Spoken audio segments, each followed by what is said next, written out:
No administration in my lifetime has done more to advance religious freedom, both here at home and abroad.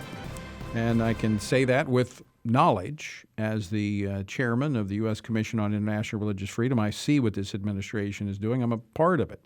Well, today the president issued an executive order further advancing and kind of consolidating the efforts at the Department of State and elsewhere when it comes to international religious freedom. And joining me now to talk about this is my good friend, Ambassador at Large for International Religious Freedom at the State Department, Ambassador Sam Brownback. Sam, welcome back to Washington Watch.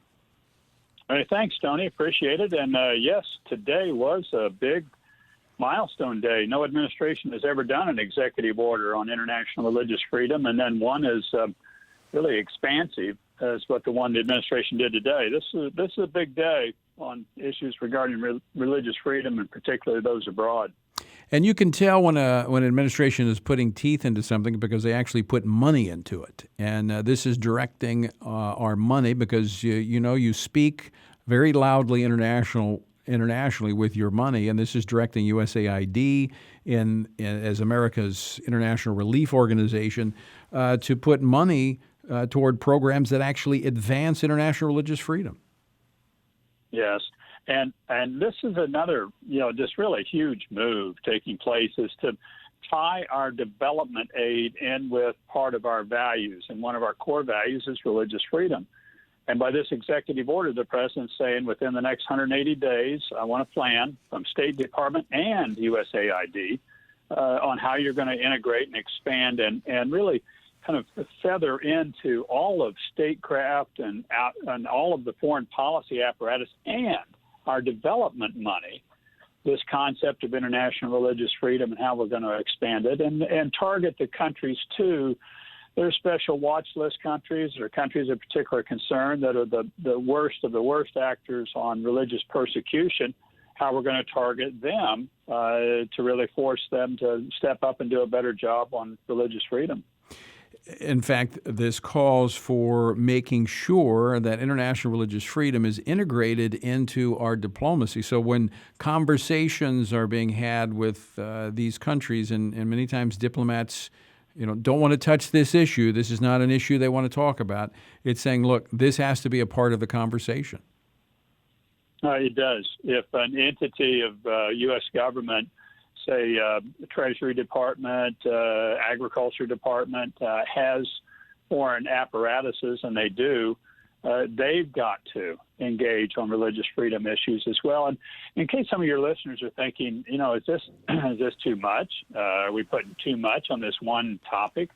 I just would remind people this is a foundational human right.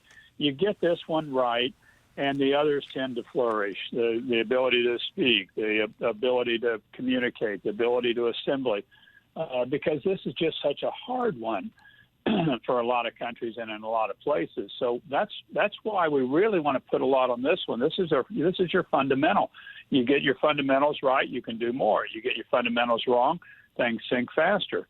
And so this is a big addition on religious freedom that happened today by this administration, and I think it's warranted, and I think it'll pay dividends for the United States and our foreign policy and how these other countries act and the freedoms of their citizens around the world. Well, there's a growing body of research that shows just what you talked about, that religious freedom is foundational, and when you get this right, the other pieces fall into place. You begin to see more economic freedom. Therefore, you have more prosperous societies. In fact, one of the opening lines of this executive order in the first section says, religious freedom, America's first freedom, is a moral and national security imperative. When a country has religious freedom, it's more stable and less of a threat to the rest of the world. It is. And you also, Tony, you don't have to look any further than our growing difficulties with China to see kind of an exact opposite on this. Here's China governed by Communist Party, officially atheist, at war with faith in China, and then projecting that out in a number of other places around the world. And it produces a lot more conflict, a lot more difficulty. Now, the Chinese have certainly learned how to grow an economy. You can't take that away. But you can point out that the system that they've used is one that depends upon just really a kind of a narrow ruling party. And it depends on people being willing to bypass their right to freedom of religion. In a lot of places in China, you can do whatever you want other than go to church or go to your religious institution. That's the one thing they don't want, because they see a threat there from some other entity that can be organized, they believe, against them. And one final aspect before we ran out of time, talking about teeth, this also calls upon the Secretary of the Treasury, in consultation with the Secretary of State, to impose sanctions under the Magnitsky Act, which the administration has been pretty good about doing that, but not a lot on religious freedom. So this would be a big advancement in using those tools to encourage religious freedom. Those are strong tools. And typically in the past, prior administrations, religious freedom would be relegated second or third tier often. And you might use those sorts of tools on security concerns, but not on religious freedom concerns.